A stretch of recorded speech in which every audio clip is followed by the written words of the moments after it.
don't see Uncle Mike looking like this, we gotta clean up a little bit. Show some respectability. Don't touch it. Hey, no. Be careful with the car, pal. It's a classic, huh? Of course, it's not their car. Danny DeVito and Joe Piscopo are a couple of low-grade mobsters who become hit targets for the mafia in Wise Guys, one of the 4 new movies we'll be reviewing this week. I'm Roger Ebert, film critic of the Chicago Sun-Times. And I'm Gene Siskel, film critic of the Chicago Tribune. In addition to Wise Guys, we'll also review the true-life crime thriller At Close Range, starring Sean Penn and Christopher Walken. Also, on a lighter note, a musical documentary about 2 old blues musicians, one known as Louie Bluie. But first, Roger begins with a sword and sorcery adventure. I thought we were through with that kind of picture, Raj. Based on this movie, Gene, I think we are. Our first movie is named Legend, and it tells the story of a battle between the forces of light and the forces of darkness, and a struggle for the control of the magical unicorns who hold the key to this ancient conflict. It is about a brave, handsome young hero and a plucky, beautiful young heroine, and about an evil monster who lives in the fires below and schemes to destroy both of them. In other words, this is one more high-tech, prehistoric teenage special effects movie. Here's a scene where the 2 young lovers, played by Tom Cruise and Mia Sara, glimpse one of the rare unicorns in a forest clearing.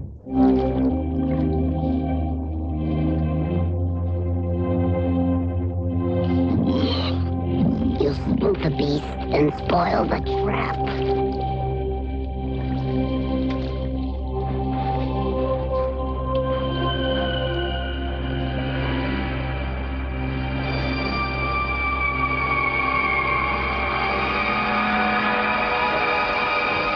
This shall be just as sweet as pie.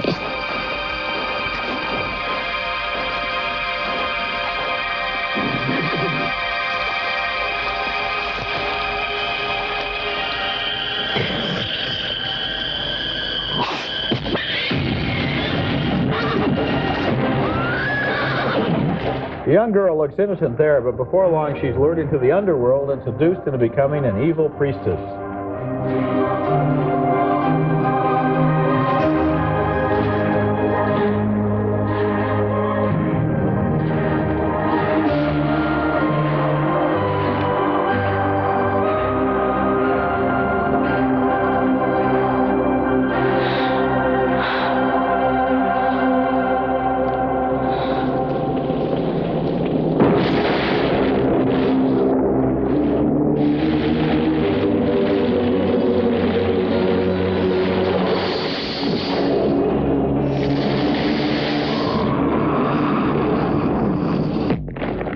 Tom Cruise ventures into the cavern of darkness to rescue his girlfriend and is locked in a battle to the death with one of the evil warriors.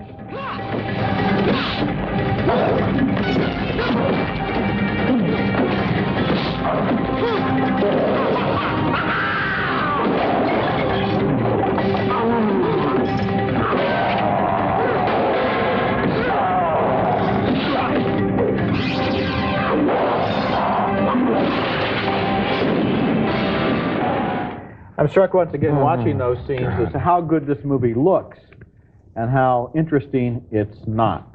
This is the kind of movie that either you get into it right away or you don't get into it at all, and I didn't. Legend has all of its parts in the right places, and the special effects look great, and Tim Curry from Rocky Horror Picture Show does a terrific job of playing the Prince of Darkness, but the movie lacks a certain lightness of touch. It's like a lot of other recent dreary sword and sorcery epics, all filled with dark shadows and pretentious declarations of doom and gloomy symbolism. A movie like this needs, what it really needs is a little of the cheerful Errol Flynn-style swashbuckling spirit of adventure from the old days of Hollywood. It takes itself too seriously and winds up getting lost in its own pretension. Gee, I wouldn't even throw any of the compliments you threw at it. I didn't think that Tim Curry to me looked like he'd come off that deviled ham little thing, that Underwood deviled ham package, and they just, dressed him up in the red stuff. The girl, they're using her for a music video, I suppose. Tom Cruise, one of my favorite young actors from Risky Business. What is he doing in a picture like this except cashing a big paycheck? I hope this is the last one he does. This genre has been beaten to death. To me, Roger, I thought what you were going to say at the end of that last clip is Doesn't it all look the same? Doesn't it all blend together? Haven't we seen 20 hours of molten lava and rocks and creatures and all this stuff? It bores me to tears. They've lost it. There's no excitement. The first time, maybe, this is dead meat. Yeah, well, that's my whole point. The first time, maybe, this would have seemed better to you because it is a good-looking movie. It's directed by Ridley Scott, the man who made Alien, and it does have, you've got to admit, it has a level of technical competence to it. They've put a lot of interesting work into what's on the screen. Roger, they just haven't made it into a story that anybody wants to watch, Roger, that anybody would ever care about. You know what that is? To me, that's just money. Give somebody $15 million or whatever this picture costs, and anybody can do that. Yeah, There's no achievement. They gave $15 million to the folks who may return to Oz, and they didn't do this well. Coming up next, how angry do you have to get in order to want to kill your father? I ought to give you a car. That don't mean nothing. I gotta see something in you. I gotta see you got something right here. Our next film, At Close Range, is going to be one of the year's most controversial, if anyone goes to see it. It's so violent that many people will stay away. What they will miss are two very fine performances in the service of a story that was pretty worthless to me. The performances belong to Christopher Walken and Sean Penn, two of our finest risk-taking actors, taking quite a risk playing two pretty rotten characters, with Walken being the leader of a band of thugs and Penn playing his unloved son, seeking to gain in some way his father's respect. Actually, I think Sean Penn would just rather take off with his girlfriend, played by the excellent young actress Mary Stuart Masterson. In the beginning, they have a nice, exciting relationship. I thought about your smile a lot. I thought about you, too.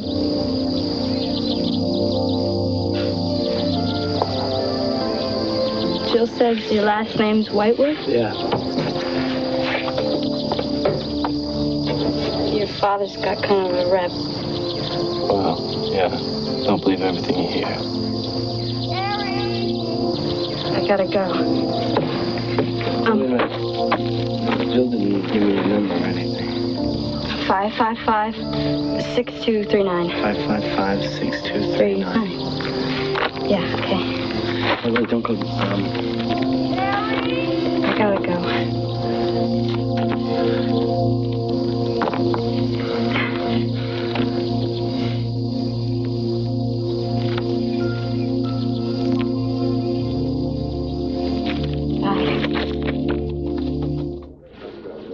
But then Sean Penn's father worms his way into their relationship and everything turns sour, and the film's incredible orgy of violence begins. What do you think of that? Looks like a pretty nice gun. It's $350 retail. I got a good price on mine. Real good. I'll touch it. Can I? Is that all right?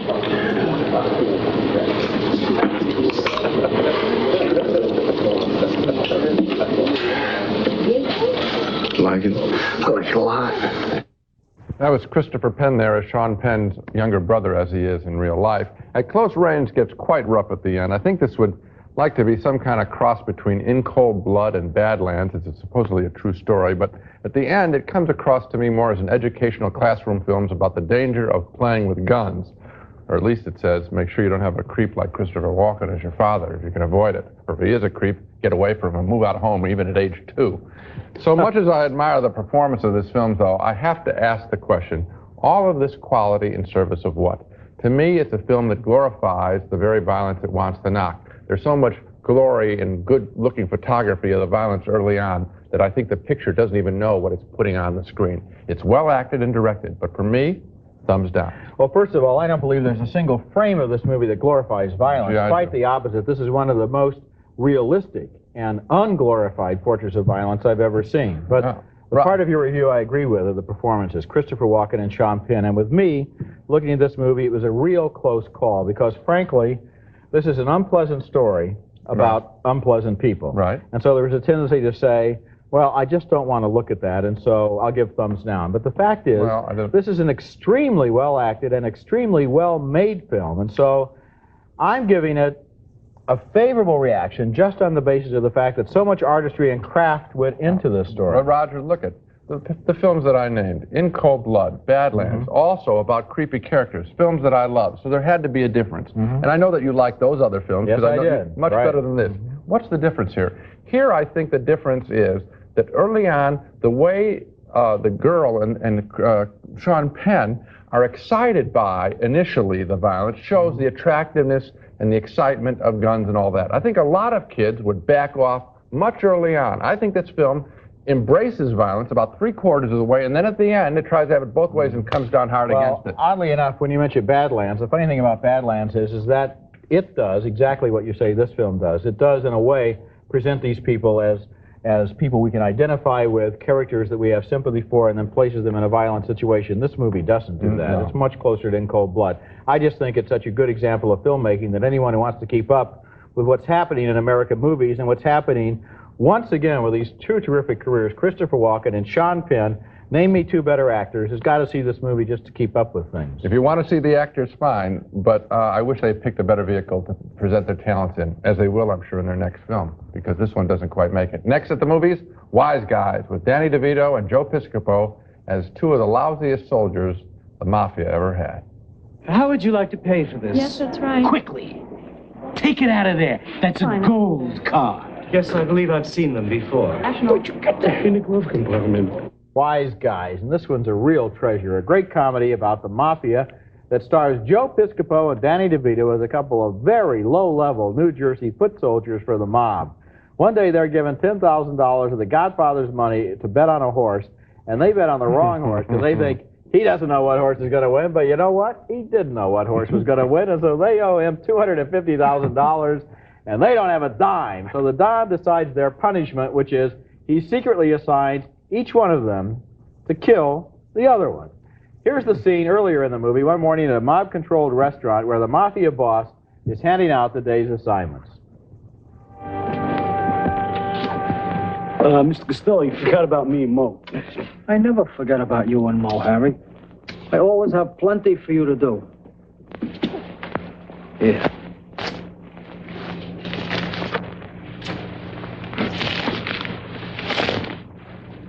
It's your grocery list and your dry cleaning. Yeah. You don't think that I'm going to trust these other gavones with that? Happy to do it for you, Mr. Costello. Hey, Mo, you're about a 40 regular, right? Well, yes, sir. Try this on. A jacket? For me, Mr. Costello? Yeah. Go over this. Let me see how it looks in the light. Oh, sure. Hey, Mr. Costello, a jacket, thanks!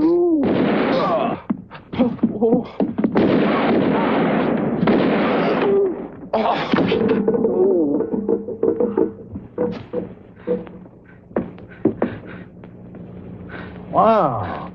The jacket actually is bulletproof.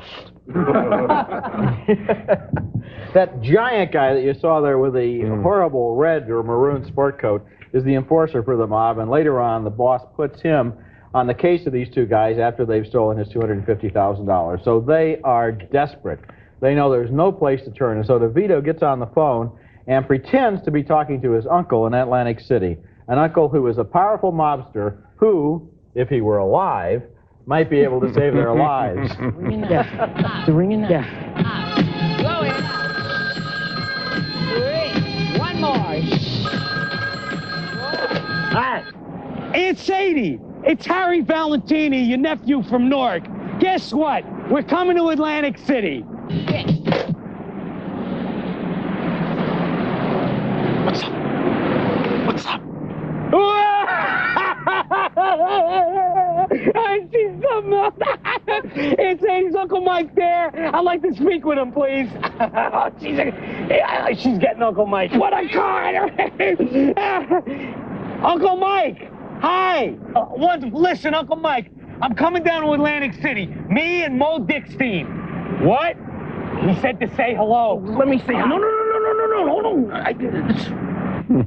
Wise Guys is a movie with one big laugh after another, and yet the thing that really holds this movie together, and you could see it there, is the genuine relationship between those two guys, between Mo and Harry, between Piscopo and DeVito. They like each other, and they stick together, and they try to fumble their way out of this mess, and they're neighbors in probably the worst street in New Jersey.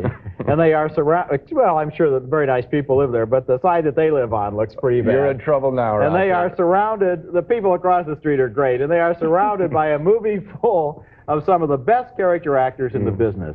The big surprise for me in Wise Guys, incidentally, was Danny DeVito. I've liked him before, but he has never been better than this time, and this shows what he can do in a way that I think will be used in other movies now. Wise Guys was directed by Brian De Palma, who specializes in thrillers and crime movies, and he made Scarface and Dressed to Kill among his serious films. This is his first comedy in a long time, and it is a good, laugh-out-loud comedy. I don't even think that's strong enough. It's a great laugh-out-loud comedy, and I'm going to have a tough time at the end of the year deciding which film I laughed out loud the longest, Down and Out in Beverly Hills, this one, or Hannah and Her Sisters. I mean, this is really a riotous film, fabulous.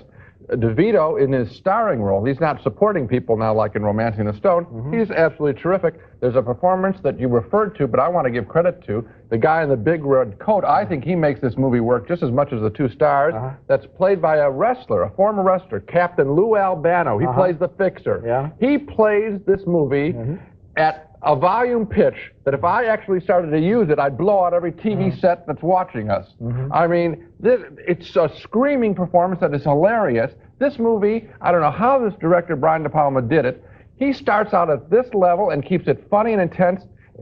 It's just spectacular. Well, one of the things he did, just to repeat myself, is he fills the movie with great performances. We could go down the list and start. Oh, God. And the thing is, each actor is able to make his little character or his corner of the movie into a three-dimensional person, a presence here, so that these are people who are interacting with each other instead of, as is so often the case in crime movies, simply stereotypes or simply one-dimensional. Or vehicles for setting up a physical stunt. There aren't physical stunts here. They're people running into each other, not cars. That's right. There are a couple of lines in this movie. Now, one that I don't want to give it. I will. They talk about, you mentioned that the guy's name is the Fixer. He's known as the Fixer. At one point they said, what will Mrs. Fixer think? I laughed for about 4 minutes at that point. Coming up next, the story of another couple of colorful characters, not mobsters, but old-time jazz musicians.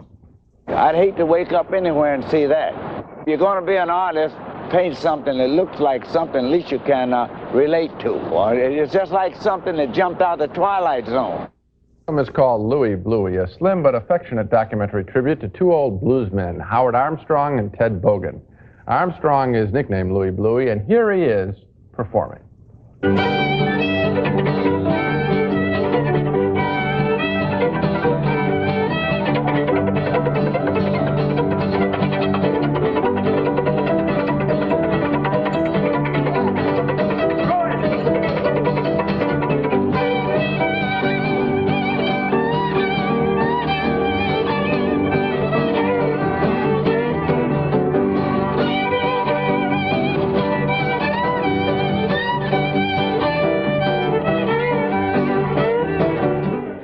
Fabulous. Could listen to that all night long. Howard Armstrong is a multi-talented man, though, we learn. He also has created over his lifetime some amazing folk art drawings. What? To get my brushes, I pulled the hairs out of a cat's tail and jammed, put them in a quill, you know, goose quill, and made me a brush. There wasn't a cat in that neighborhood like me. Then the first time that I saw it rain on some crepe paper, it solved my problem. I saw that dye running out of the paper, you know, in the rain. All colors, you know. And then I got me some scraps of crepe paper and squeezed it out in a bottle. Then I had me some nice ink to paint with. That's absolutely inspirational, I'm sure, to that young child, and it is to me, too. Louie Bluie didn't set me afire, but it did remind me of our nation's great jazz heritage, and I was absolutely hooked by those drawings as much as the music. I did want to meet this Howard Armstrong. He seemed like a fabulous man, and I finally did. You know what? He's almost as interesting in person as he is on that film, and I mean that as a compliment, because his performance quality, as you can see there, is absolutely terrific. This is a guy you want to know, and the film lets you get to know him.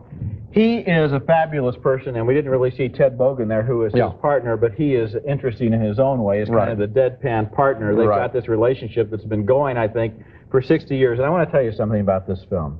Every once in a while in life, you walk into a situation and you look at it and you say, I wish I were a film director because this is a movie. And I want to tell you something. 16 years ago, right here in Chicago, at the Earl of Old Town, the famous folk music club, I went in there and I saw Martin Bogan and the Armstrongs, which is the original name of this group. Right. And I went back every Monday night for a year and a half, and I kept saying, there's a film here, there's a film here. And then I went to see this movie, Louie Bluie, and I didn't even know who it was about. And it started, and it was Howard Armstrong, and I thought, somebody has finally got this guy down on film, this fabulous American original person. You and I have talked about this before. We have both shown preferences in the films that we kind of would want to make of documentaries. And we know that the real stuff is what all the fiction people are trying to find. That's right. And the real stuff is out there. And a documentary, I know, I do the same thing. I'd find somebody and make a film about them like that, too. Howard Armstrong and Ted Bogan, two real originals. Now let's take another look at the movies we reviewed this week. We both voted thumbs down on Legend, the ambitious but top-heavy adventure fantasy with Tom Cruise. A real disappointment. A split decision, though, on At Close Range. Gene thought it was an exercise in pointless violence, but we were both impressed by the performances of Sean Penn and Christopher Walken, and I vote thumbs up.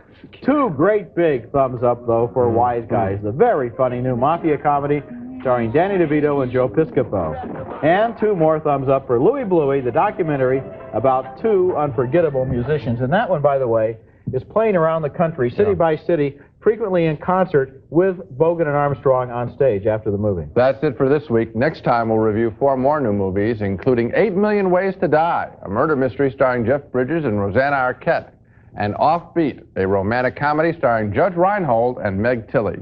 And until then, we'll see you at the movies.